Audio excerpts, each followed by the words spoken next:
There's the interval from Nigel Mansell in first place. Back to Riccardo Patrese. Then Ayrton Senna.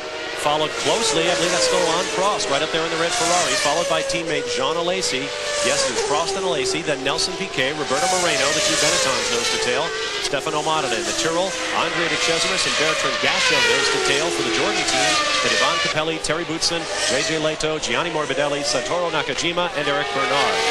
Senna's gone to great trouble to point out this weekend that all those poles and wins he's had this year have not been easy, and that they have had to struggle, and some of the other teams have been their own worst enemies.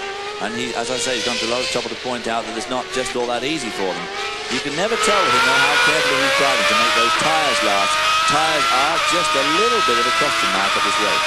But it certainly looks as if he's about to be overwhelmed by Alan Prost. Prost, they're riding with right now. The yellow flag is for the fire we saw in Aguri Suzuki's LaRousse. No sign of smoke. It would appear to be out, but the car wasn't all that far off the racetrack. This is that far section. Round this right-hander, over this little crest, down to this left-hander. The cars bottom out here, boom, boom, under that bridge. At that point here, they're doing like 190 miles an hour onto the brakes here at the chicane where we saw John earlier. And you're seeing the road about as well as the driver sees the road. The car is still very bumpy in spots, despite the resurfacing that we've talked about. Across the start-finish line goes Alain Prost in the Ferrari.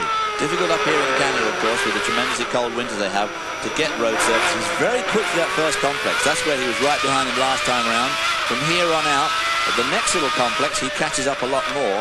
But towards that all-important turn 10, the hairpin at the far end of the circuit, from then on, Senna seems to have got a grip of things. But right here, he's under tough pressure from Alain Prost. We're watching two men, perhaps the two canniest drivers in Formula One today. Both are likely to be trying to save their cars as they run as they do now on full tanks.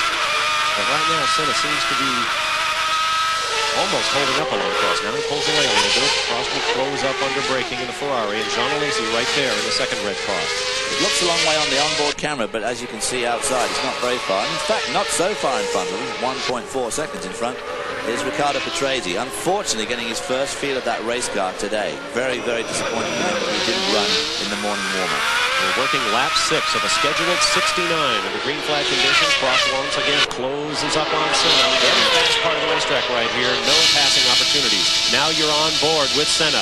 Let's see if it's any more bouncy than the Ferrari. It certainly looks as if it is, doesn't it? There's no doubt about it that the last 2 years the Ferraris have been absolutely excellent on high-speed, bumpy types of tracks, and the McLarens haven't been so good. This year the McLarens seem to have got a grip of their problem and have come back into their own, obviously, with 4 wins out of 4 starts. But nevertheless, the Ferrari are making a comeback, whether it's just coincidental with their new trio at the top of the tree there, or whether it is really because they've got a grip on things we don't know.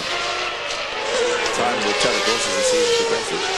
Hard to believe that a committee can run a race team as well as a proper manager. This is about the first time this year we've seen the two reigning superstars of Formula One, Ayrton Senna and Alain Prost, able to race one another. It has been all Senna thus far this year.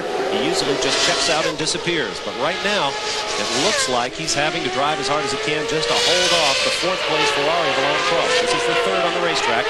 Up front, it's Nigel Mansell by nearly 4 seconds now over teammate Riccardo Patrese. This battle going on about 2 seconds behind Patrese. Yeah, Nigel's got a handy 5-second lead over this group now, or 6-second lead over this group. So he is driving extremely well. They are nose to tail. A pass attempt might not be too far away as the Ferrari closes in on the McLaren. Fast part of the racetrack, up through the gearboxes. Nothing but all horsepower and courage at this part of the racetrack. There you got to look at Riccardo Patrese. Prost takes a look up the straightaway, but it won't be this time. When you see them swerving there, it wasn't really to break the draft. They're swerving around that bump that John was talking about earlier on. There is one bad bump on that back straight. Fast lap of the race turned in thus far as Nigel Mansell completes lap 8. That was Patrese going out of your picture. The Renault factory that supplies engines to the Williams team running 1 and 2 right now have made it clear they expect 3 or 4 victories this year, and they expect a world championship this year or next. There you see the work continue on Gerhard Berger's car. He'll be back on the racetrack in a moment. Inferiore sulle ruote posteriori, la Ferrari forse ha del pattinamento e questo penalizza la possibilità di restare in scia. Ci sono quindi 2 diverse prestazioni del motore Ferrari e del motore Honda e lo possiamo vedere molto bene, la distanza tra le 2 macchine impedisce un tentativo di frenata e vedete che nel misto dove in un certo senso rallenta Prost, Alesi si fa sotto ed esce anche in questo momento Berger, ma ha perso 2 o 3 giri, quindi poco da fare per il pilota austriaco. Ma classifica, mentre stiamo andando alla conclusione del nono giro.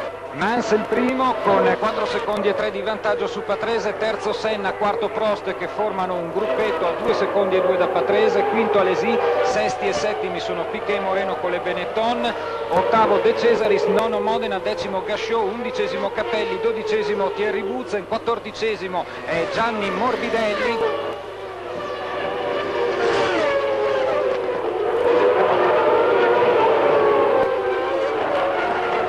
Intanto andiamo sulle immagini di Senna. Direi che la battaglia a questo punto è tra la McLaren e la Ferrari. I due partiti in seconda fila hanno rispettato le loro posizioni, terzo quella delle 2 giornate di prove, terzo Senna, quarto Prost, e forse Prost, spingendo Senna, spera anche che ci possa essere un errore